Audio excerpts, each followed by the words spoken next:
तो बांग्लादेश में हिंदुओं पर हो रहे जुल्म की खबरें तो आपने बहुत सुनी होगी, लेकिन आज आपको ढाका से एक्सक्लूसिव तस्वीरें हम दिखाएंगे। टीवी 9 भारतवर्ष के कैमरे पर बांग्लादेशी हिंदू बोलने वाले हैं। शेख हसीना सरकार के तख्ता पलट को हफ्ता बीत चुके हैं, हिंसा की लपटें तो बुझने लगी हैं, लेकिन वहां से लगातार हिंदुओं पर अत्याचार की खबरें अभी भी चिंता बढ़ा रही हैं। हिंदू मंदिरों को तोड़ा जा रहा है, कई जगह हिंदू परिवारों के घरों को जलाया गया, मारपीट भी हुई।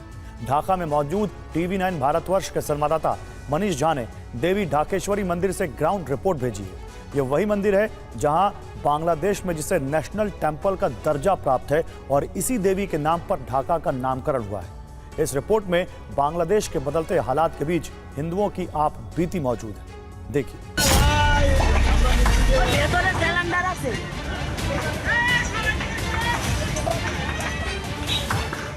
बांग्लादेश में हिंदू मंदिर, हिंदुओं के घरों और बस्तियों पर हो रहे हमले और अत्याचार के बीच टीवी 9 भारतवर्ष संवाददाता मनीष झा ढाका के प्रसिद्ध प्राचीन मंदिर ढाकेश्वरी पहुंचे।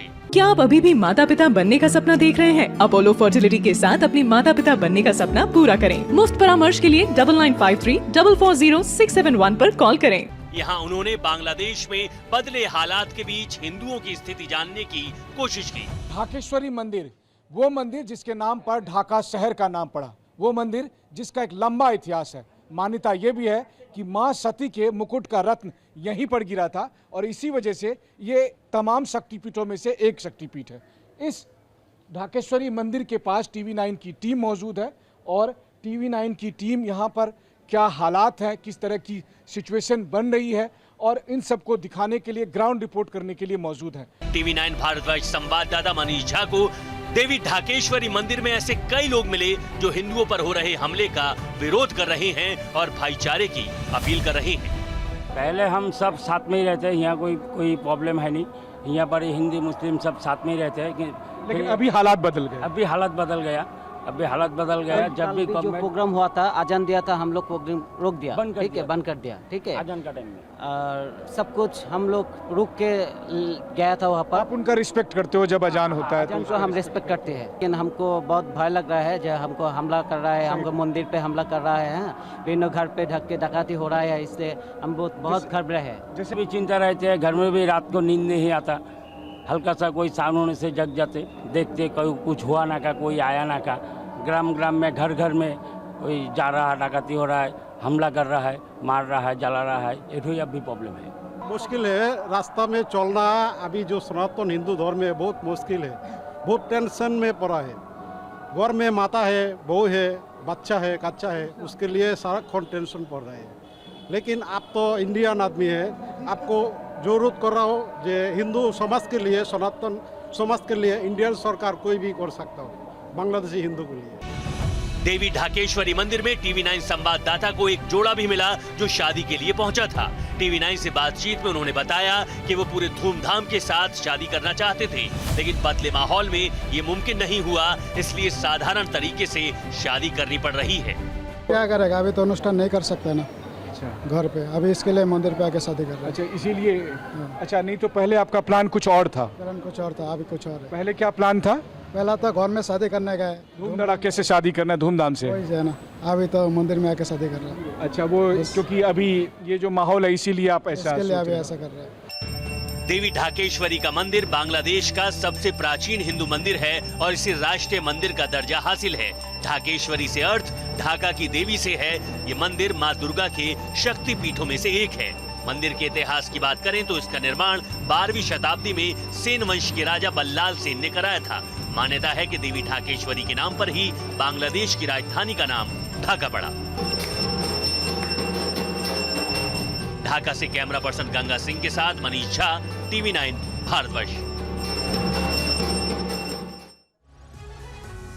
तो बांग्लादेश में हिंसा उपद्रव का दौर गुजर जाने के बाद भी यहां हिंदू और अल्पसंख्यक समुदाय सुरक्षा को लेकर आशंकित है। टीवी 9 भारतवर्ष देश का पहला न्यूज चैनल है जो जलते बांग्लादेश के ताजा हालात दिखाने के लिए सबसे पहले पहुंचा है वहां। टीवी 9 संवाददाता मनीष झा ने हिंदू मंदिर के साथ बांग्लादेश के संसद भवन से लेकर आवामी लीग के दफ्तर तक हिंसा के गवाह बने कई स्थानों से ग्राउंड रिपोर्ट भेजी है। उन्होंने बांग्लादेश के लोगों और छात्रों से बात की है। इन्हें देखने के बाद आपको पता चलेगा कि अंतरिम सरकार के हाथों में बांग्लादेश का भविष्य अब कैसा होगा।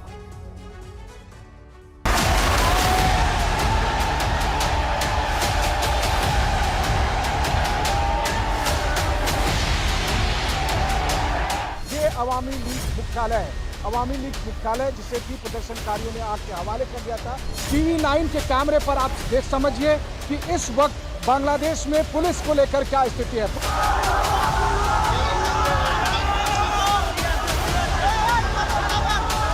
सेकंड फ्लोर की भी ये स्थिति दिखे, हर फ्लोर पर इसी तरीके से आग लगाई गई, तोड़फोड़ किया गया।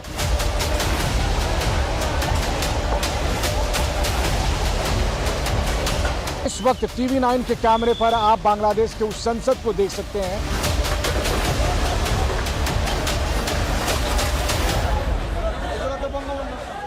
बहुत सारे स्टूडेंट्स ऐसे हैं जो उनके गाइडेंस में इस तरह के अलग अलग सिंबल बना रहे हैं, उनके प्रोटेस्ट का, उनके आंदोलन का।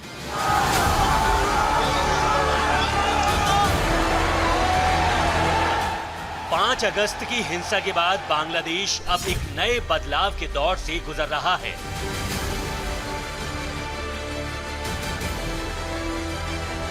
बीते दिनों बांग्लादेश ने उपद्रव, आगजनी और तोड़फोड़ वाला जो खतरनाक दृश्य देखा है, अब उसकी काली छाया से निकलने के लिए छटपटा रहा है।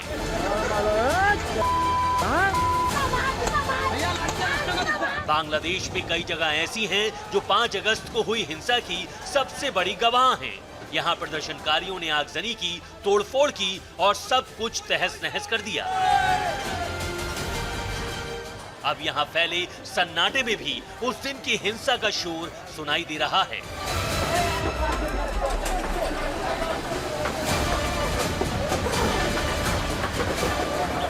इनमें से एक जगह शेख हसीना की पार्टी आवामी लीग का दफ्तर है। 5 अगस्त को तख्ता पलट के बाद जैसे ही शेख हसीना ने देश छोड़ा, प्रदर्शनकारियों की भीड़ ने आवामी लीग के दफ्तर पर हमला बोल दिया। ये तस्वीरें उसी दिन की हैं जब प्रदर्शनकारियों की भीड़ ने दफ्तर में आग लगा दी, अंदर सामान की तोड़फोड़ की और चारों तरफ सब कुछ बर्बाद कर दिया। टीवी 9 भारतवर्ष संवाददाता मनीष झा आवामी लीग के दफ्तर पहुंचे। उन्होंने हिंसा वाले तूफान के बाद सहमे से खड़े दफ्तर की दीवारों के दृश्य कैमरे में कैद किए। एक हफ्ता पहले तक शायद ये सबसे वीवीआईपी लोकेशन होता था। ये है जो सामने में टीवी 9 के कैमरे पर आप देख रहे हैं, ये है अवामी लीग का पार्टी हेडक्वार्टर। जब शेख हसीना देश छोड़कर गई, उसके बाद प्रदर्शनकारी सीधे यहाँ पर पहुंचे और उसके बाद देखिए ये अवामी लीग मुख्यालय है। अवामी लीग मुख्यालय जिसे कि प्रदर्शनकारियों ने आग के हवाले कर दिया था, उसकी कंडीशन को आप देख सकते हैं। उसके ठीक बगल में जो दूसरी बिल्डिंग है और उसके तीसरी बिल्डिंग, ये जो बिल्डिंग है ये पहले पुराना पार्टी मुख्यालय होता था और फिर शेख हसीना के सत्ताकाल में ये नई बिल्डिंग बनी। देखिए अवामी लीग के पार्टी मुख्यालय में आग लगाने के बाद उसके बाद छात्रों ने जो लिखा वो सबसे बड़ा संदेश था। यहाँ पर जो आप सड़क पर देख रहे हैं बंगाली भाषा में लिखा है स्वाधीन बांग्लादेश, यानी कि आज़ाद हो चुका बांग्लादेश। ये छात्रों का मैसेज था।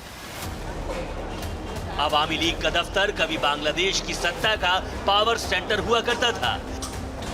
ये दफ्तर कई मंजिला बिल्डिंग में बना था। अब इसके हर फ्लोर पर सिर्फ और सिर्फ तबाही के निशान बाकी है।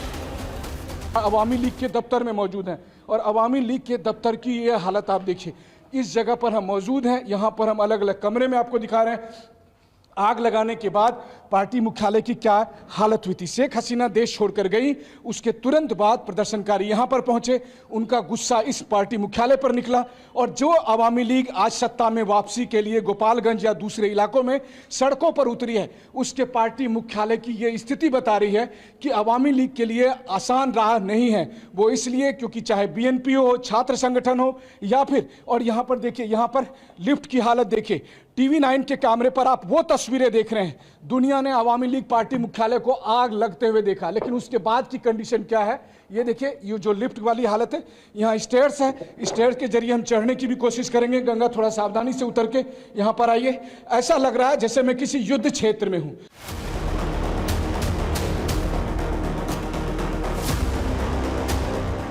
अवामी लीग के दफ्तर की आंखों देखी रिपोर्ट के बाद टीवी 9 संवाददाता मनीष झा ढाका में पुलिस मुख्यालय की बिल्डिंग के बाहर पहुंचे।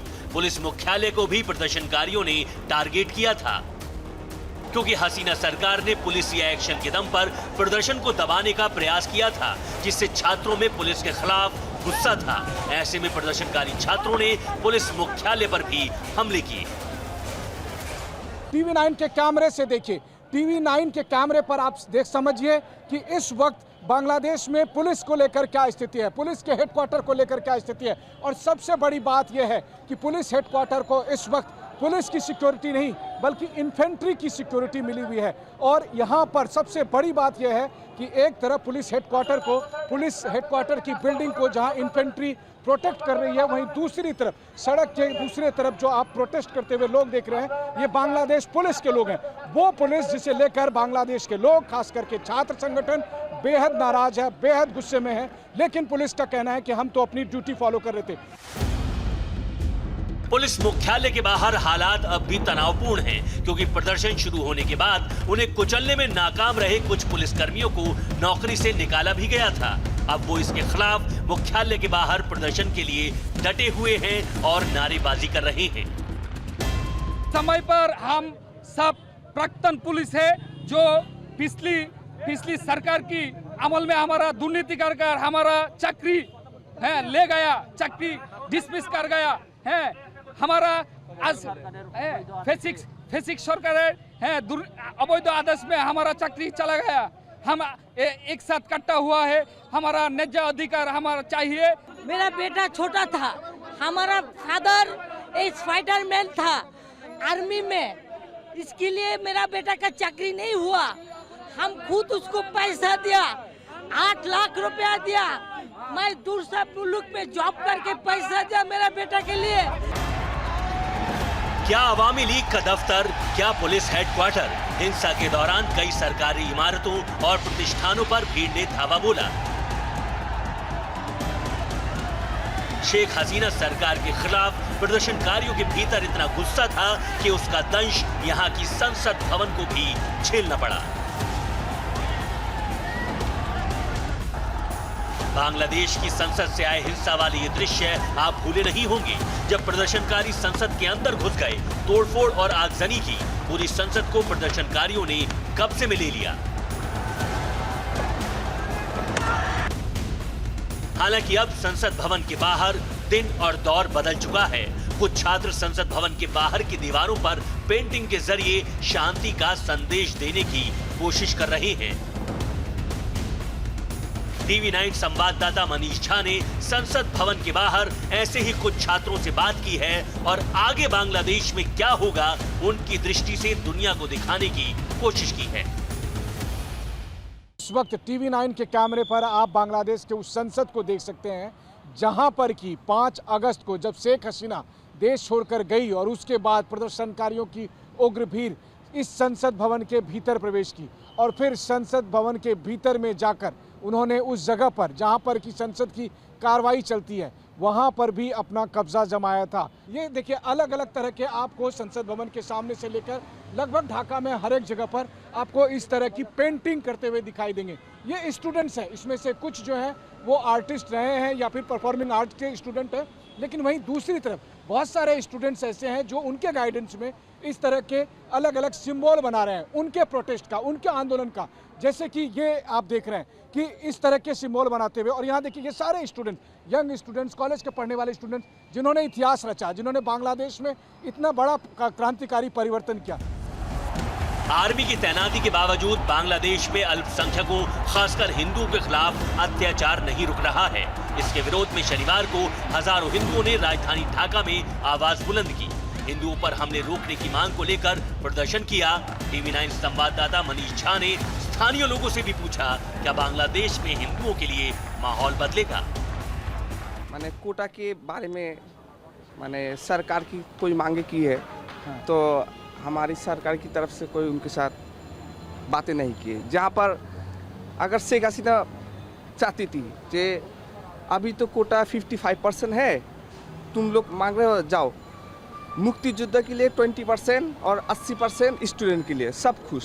हर दुनिया में 2-4 लोग खराब भी होता है, अच्छा भी होता है। सही बात है, जो बिल्कुल। और ये सब खराब जगह है, होता है। वो तो खराब ही है। तो अभी जो कर रहा है वो खराब ही होते हैं। बांग्लादेश के लोगों का मानना है कि पूरी तरह हालात बदलने में अभी वक्त लगेगा। भले ही मोहम्मद यूनुस के नेतृत्व में अंतरिम सरकार का गठन हो चुका हो, लेकिन देश धीरे धीरे ही इन जख्मों से उभरेगा। TV9 भारतवर्ष बांग्लादेश में मौजूद है और वहां हो रहे परिवर्तन की पल पल की खबरें और रिपोर्ट आप तक पहुंचा रहा है। क्योंकि हिंसा के बाद बांग्लादेश में सामान्य हो रहे हालात के ये दृश्य आपके लिए देखना जरूरी है, क्योंकि भारत का पड़ोसी देश होने के नाते इससे सटे हमारे राज्यों की सुरक्षा भी इससे जुड़ी हुई है। ढाका से कैमरा पर्सन गंगा सिंह के साथ मनीष झा, TV9 भारतवर्ष। आगे बढ़ते हैं। जल जाल ग्लोबल काल। कुदरत ने देश ही नहीं दुनिया में कोहराम मचा रखा है। पहाड़ हो या फिर मैदान या फिर रेगिस्तान, सैलाब लोगों के लिए जानलेवा बन रहा है। काले बादलों ने लोगों में खौफ पैदा कर दिया है। पहाड़ों में लोग बारिश के साथ लैंडस्लाइड से परेशान हैं, तो मैदानी इलाकों में घर और मकान डूबने लगे हैं। आसमानी आफत सिर्फ हिंदुस्तान नहीं बल्कि कनाडा, अमेरिका और चीन तक को परेशान कर रही है। बाढ़ बारिश से बिगड़ते हालात पर एक खास रिपोर्ट देखिए।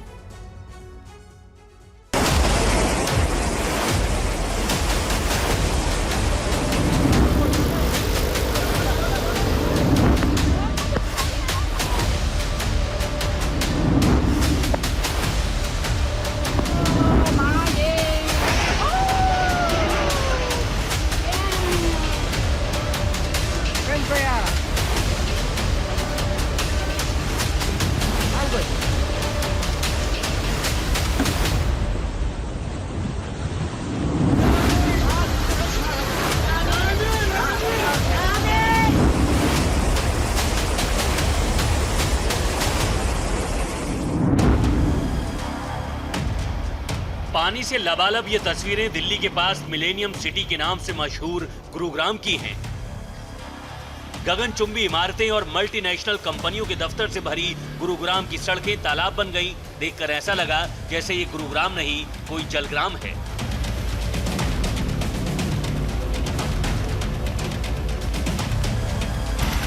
जल भराव के बीच लोग गाड़ी दौड़ा रहे थे। कुछ गाड़ियां पानी में फंसकर बंद हो गईं तो उसे धक्के देकर निकाला गया, लेकिन मूसलाधार बारिश ने शहर के ड्रेनेज सिस्टम की पोल खोल दी।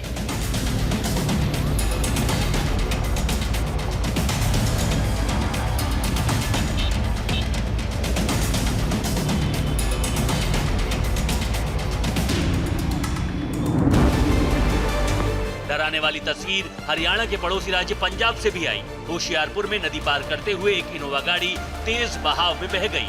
गाड़ी में 10 लोग सवार थे, जिनमें 5 की मौत हो गई।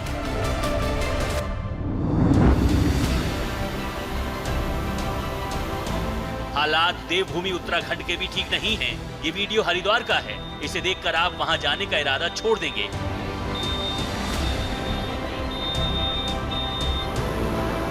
बरसाती नदी नाले उफन रहे हैं। इसके बावजूद कुछ लोग जान जोखिम में डालकर इसे पार करते दिख रहे हैं।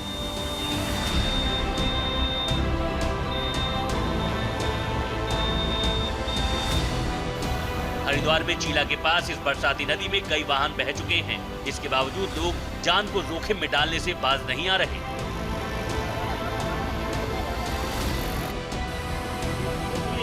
उत्तरकाशी की तस्वीरें तो और हैरान करने वाली हैं। यहाँ छोटे बच्चे जान जोखिम में डालकर इस बरसाती नदी को पार कर रहे हैं।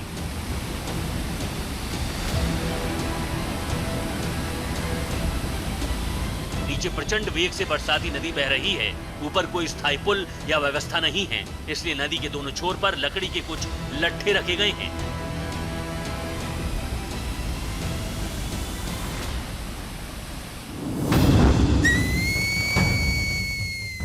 बात जब उत्तराखंड की आफत की हो रही है तो तस्वीरें हिमाचल प्रदेश की भी देख लीजिए। यहाँ से भी रोंगटे खड़े करने वाले वीडियो सामने आ रहे हैं। मंडी जिले के सुंदरनगर के एक पेट्रोल पंप के पास पहाड़ का हिस्सा अचानक भर-भराकर गिरने लगा। हादसे के वक्त पेट्रोल पंप पर कई गाड़ियां रीफ्यूलिंग करवा रही थी। तभी पीछे की तरफ पहाड़ी से पत्थर और मलबा गिरने लगा, जिससे अफरा तफरी मच गई। भयभीत लोगों ने तुरंत अपनी गाड़ियों को वहां से हटाया। कोई हताहत तो नहीं हुआ, लेकिन पेट्रोल पंप को नुकसान पहुंचा।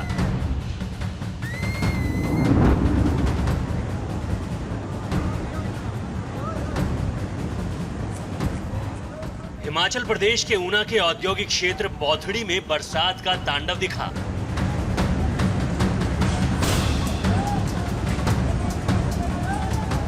सैलाब शहर के अंदर कोहराम मचाने लगा। पानी पूरे वेग से एक पेट्रोल पंप की तरफ जाता दिखा। दर्जनों वाहन बह गए, कई दफ्तरों को नुकसान पहुंचा। कुछ बच्चे लापता बताए जा रहे हैं।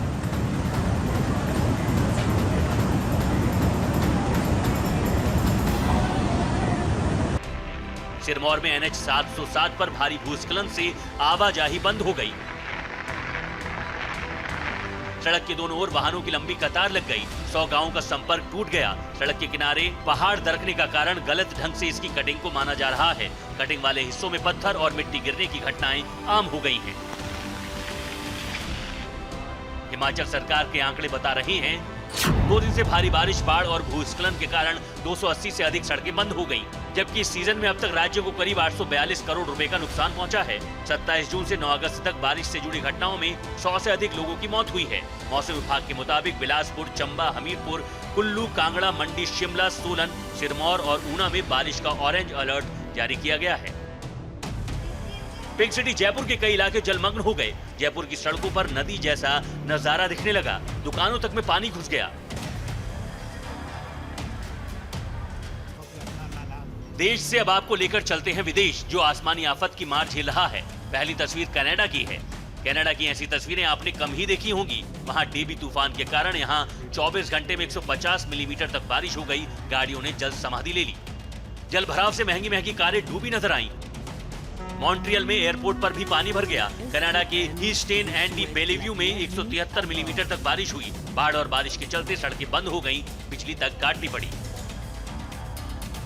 कनाडा की तरह डेबी तूफान से सुपर पावर अमेरिका के कई इलाकों में भी बाढ़ बारिश हुई, जिससे परेशानी बढ़ गई। पेंसिल्वेनिया की तस्वीरें हाहाकारी हैं। सैलाब अपने साथ आसपास की चीजों को बहा ले गया। तूफान में पेड़ पौधे उखड़ गए, छोटे छोटे घर गिर गए, लोगों के घरों के अंदर मलबा घुस गया, सड़कों पर पानी का कब्जा हो गया। बाढ़ के वायरल वीडियो यमन से भी आ रहे हैं। यमन की राजधानी सना में गाड़ियां बह रही हैं, लोग बह रहे हैं। सड़कों पर पानी समंदर की तरह हाहाकार मचा रहा है। यमन में लोग सड़कों पर एक दूसरे का हाथ पकड़कर चलते दिखे। यमन में बीते कई दिनों की बारिश में 30 से ज्यादा लोगों की मौत हो चुकी है, जबकि सैकड़ों लोग विस्थापित हुए हैं।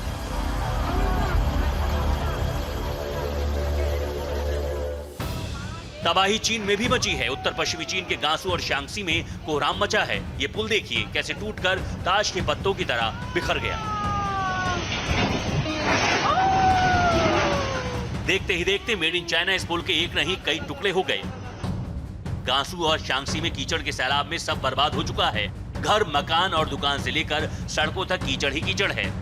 मूसलाधार बारिश के साथ लैंडस्लाइड ने यहाँ का नक्शा बदल कर रख दिया। सैकड़ों बर्बाद गाड़ियां ऐसे इकट्ठा हैं जैसे किसी कबाड़ खाने में रखी हों।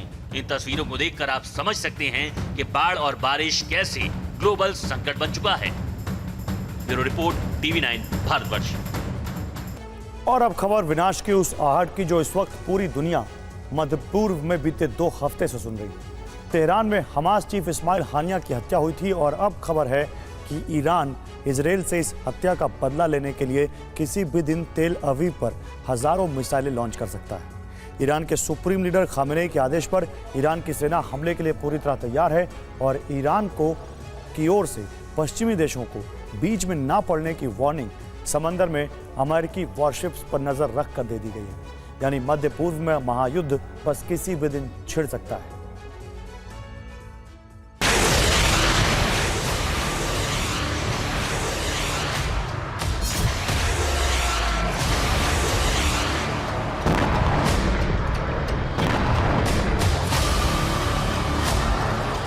वर्ष 2024 महायुद्ध छिड़ने का साल साबित हो सकता है।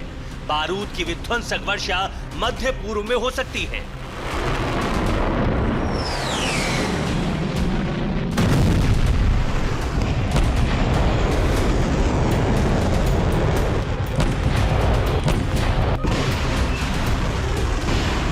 ईरान ईरान इस महायुद्ध की शुरुआत कर सकता है, क्योंकि अल जजीरा और अरब वर्ल्ड की तमाम मीडिया रिपोर्ट के मुताबिक ईरान के सुप्रीम लीडर खामनेई ने अपनी सेना को इजराइल पर अटैक का फाइनल ऑर्डर दे दिया है।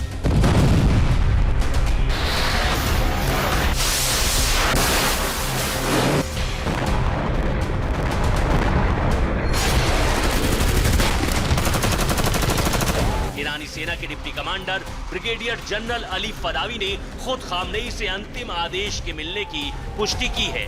उनके हवाले से छपी रिपोर्ट के मुताबिक खामनेई ने कहा कि हानिया के खून का बदला लेने के लिए इजराइल को कड़ी सजा मिलनी ही चाहिए। इस संबंध में सेना को खामनेई का आदेश बिना लाग लपेट के है और अब सेना खामनेई के इस ऑर्डर को अंजाम तक पहुंचाने की तैयारियों में जुटी है।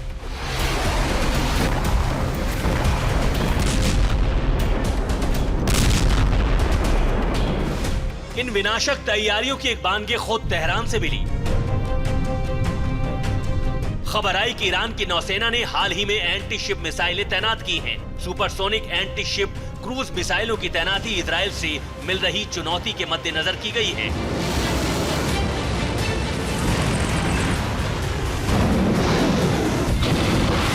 इन घातक मिसाइलों में पनडुब्बी तक को तबाह करने की क्षमता है और ईरान के पास ऐसी 2654 क्रूज मिसाइल होने का अंदेशा है।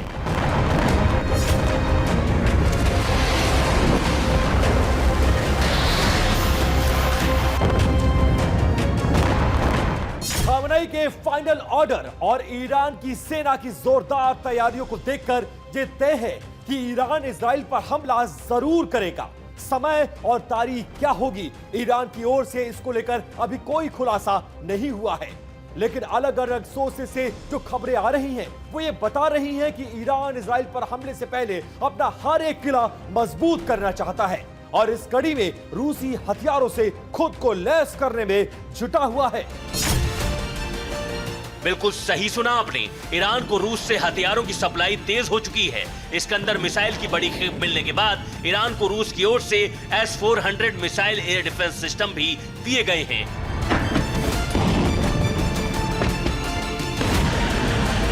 ऐसा कहा जा रहा है कि ईरान ने रूस से ये सैन्य मदद बैलिस्टिक मिसाइलों के निर्यात के बदले में ली है।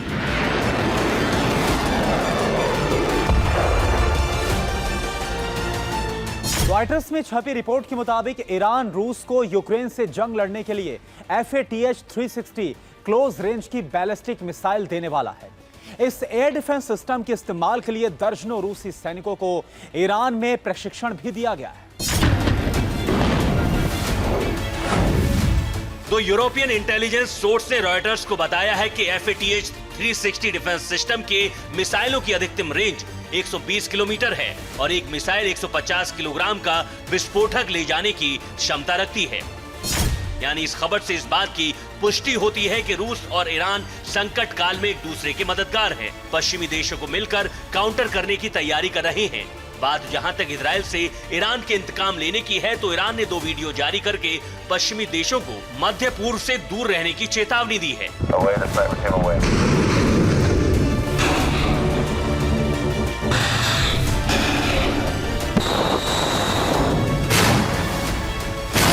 इस बारे में विस्तार से बताने से पहले याद दिलाना जरूरी है कि अमेरिका ने ईरान से हमले की आशंका के मद्देनजर मध्य पूर्व में अपने 12 जंगी जहाजों का बेड़ा भेजा है। ईरान की घेराबंदी की गई है और अब इन अमेरिकी युद्धपोतों पर आसमान से ईरान की कड़ी नजर है।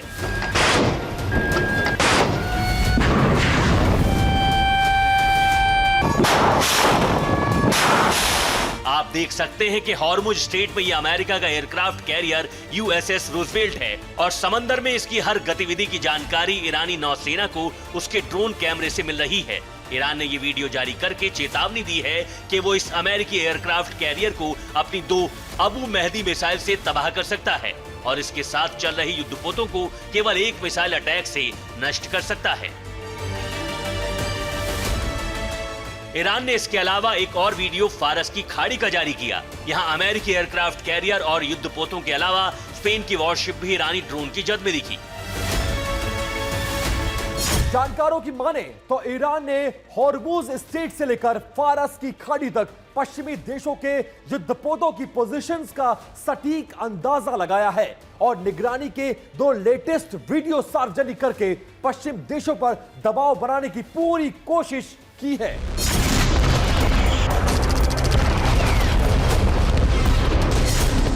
ईरान की ये ट्रिक अमेरिका और इजराइल के दूसरे सहयोगी देशों पर कितना असर डालेगी, क्योंकि अमेरिका में चुनाव होने वाले हैं और ईरान की धमकियों के बाद अमेरिका बैकफुट पर आ जाएगा।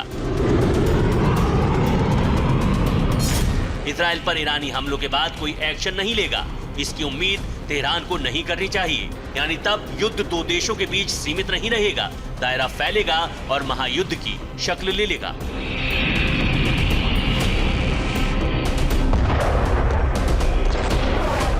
Bureau report, TV9 Bharatvarsh.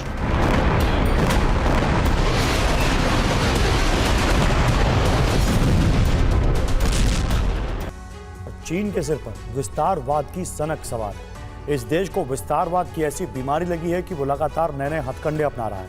America के मशहूर अखबार न्यूयॉर्क टाइम्स की रिपोर्ट के मुताबिक चीन ने बीते 8 साल में भारत समेत पड़ोसी देशों की सरहदों पर ऐसे कई गांव बसाए हैं जिनके जरिए वो विस्तारवाद की चालबाजी को अंजाम दे रहा है।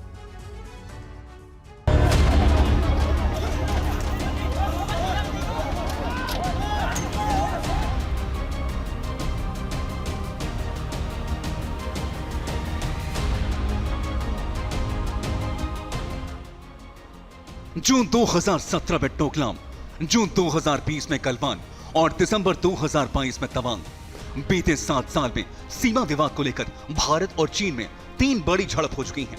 हर बार चीन को मुंहतोड़ जवाब देकर खदेड़ दिया गया। बावजूद इसके शी जिनपिंग का विस्तारवादी रोग है कि बढ़ता ही जा रहा है। न्यूयॉर्क टाइम्स की रिपोर्ट चीन और खासकर शी जिनपिंग की इस बीमारी का सबसे नया सबूत है। अब वैसे तो तिब्बत पर चीन पूरी तरह से कब्जा कर चुका है, लेकिन उसे इस देश के खोने का डर किस कदर सताता है उसकी गवाही है न्यूयॉर्क टाइम्स की रिपोर्ट में छपा ये नक्शा। पीले निशान वाले हिस्से वो गांव हैं जिन्हें चीन ने अरुणाचल प्रदेश और भूटान से विवाद वाले इलाकों में बनाए हैं। इनमें से एक गांव अरुणाचल प्रदेश बॉर्डर के करीब उस इलाके में है जिस पर दावा तो भारत का है, लेकिन है चीन की वास्तविक नियंत्रण रेखा के अंदर। जबकि 11 गांव उन इलाकों में हैं जिन्हें लेकर चीन और भूटान में विवाद है। इनमें से कुछ गांव तो डोकलाम से बिल्कुल सटे हैं। डोकलाम वो इलाका है जो भूटान का है, जहां जून 2017 में चीन ने सड़क बनानी शुरू की तो भारतीय सेना उसके रास्ते में दीवार बनकर खड़ी हो गई। भारत के शूरवीरों ने भूटान के डोकलाम में चीन की दादागिरी रोक दी। तब पूरे 73 दिनों तक भारत और चीन की सेनाएं आमने सामने डटी रहीं। हालांकि इस बीच कोई हिंसा नहीं हुई। 2 महीने तक टकराव की हालत कायम रहने के बाद चीन ने हार मान ली और डोकलाम से अपने सैनिकों को पीछे हटाने पर राजी हो गया। लेकिन इस बीच चीन अपनी विस्तारवादी साजिश को चोरी चोरी अंजाम देता रहा और अब बॉर्डर और विवादित इलाकों के बिल्कुल करीब ऐसे कई गांव बसा लिए हैं जो शी जिनपिंग के मुताबिक चीन के बॉर्डर गार्जियंस यानी सीमा रक्षक हैं।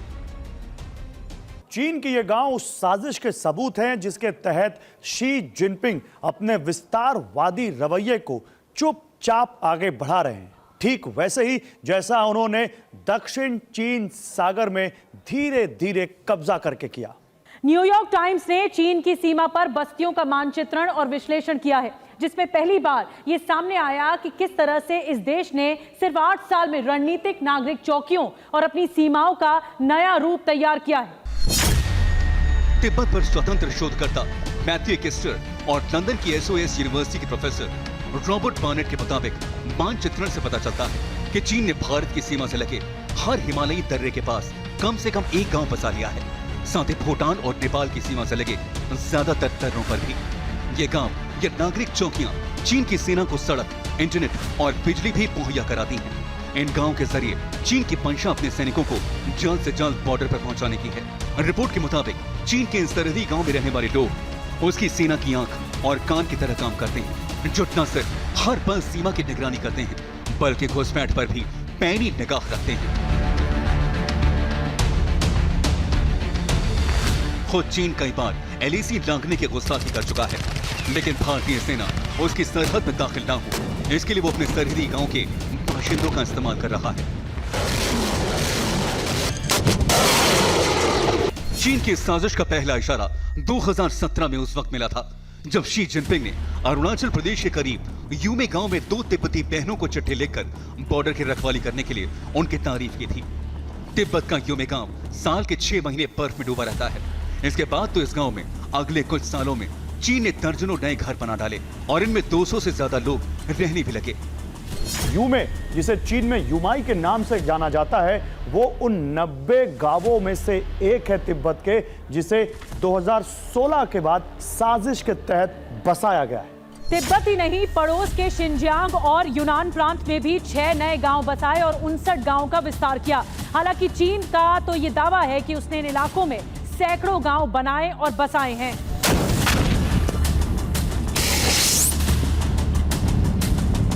चीन ने 2020 में साफ किया था कि उसने सुरक्षा की खातिर सरहद के करीब गांव बनाए हैं।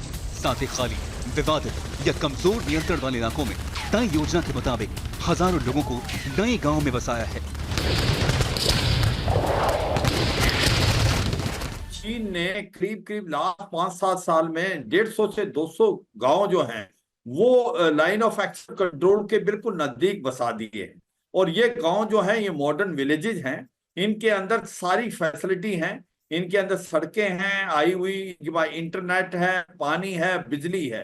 और यहाँ पर ये जो लोकल पॉपुलेशन है उसको ये बसाने की कोशिश कर रहे हैं। और चीन इन्हीं डिस्प्यूटेड एरियाज में ये जो विलेजेस ज्यादातर बढ़ा रहा है, जिससे वो अपना क्लेम बना सके, जिससे वो एक प्रकार से प्रेशर डाल सके भारत के ऊपर। 2020 ही वो साल था जब जून में चीन की घुसपैठ की वजह से गलवान में भयंकर झड़प हुई थी। तब हमारे 20 जाबाज सैनिकों की शहादत हुई और इससे कई गुना ज्यादा नुकसान चीन को हुआ। लेकिन हर चीज पर पर्दा डालने में माहिर ये देश अपना नुकसान तक बताने से अब तक कतराता है। और इजराइल से जंग की सूरत में ईरान को रूस से मिसाइल डिफेंस सिस्टम S-400 मिल चुका है। और क्या अब ईरान को पाकिस्तान से परमाणु ताकत से लैस मिसाइल शाहीन 3 भी मिलने वाली है? इसे लेकर बीते कई दिनों से कयासों का बाजार गर्म है। क्या सचमुच तंगहाल पाकिस्तान के सर पर एक बार फिर मुस्लिम देशों का खलीफा बनने की सनक सवार हुई है, जो उसने अमेरिका से भी दुश्मनी मोल लेने की जहमत उठाकर ईरान को शाहीन 3 मिसाइल देने का मन बनाया है?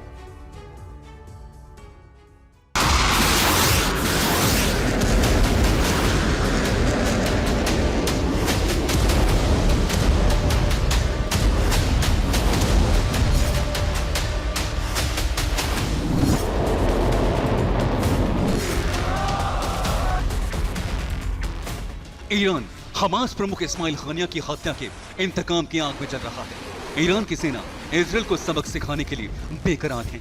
ऐसे में बदले वाला हमला किसी भी वक्त हो सकता है।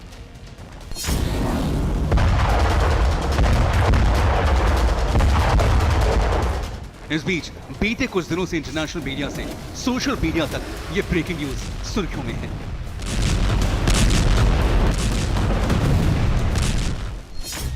ईरान को पाकिस्तान परमाणु ताकत से लैस अपनी बैलिस्टिक मिसाइल शाहीन 3 देने वाला है।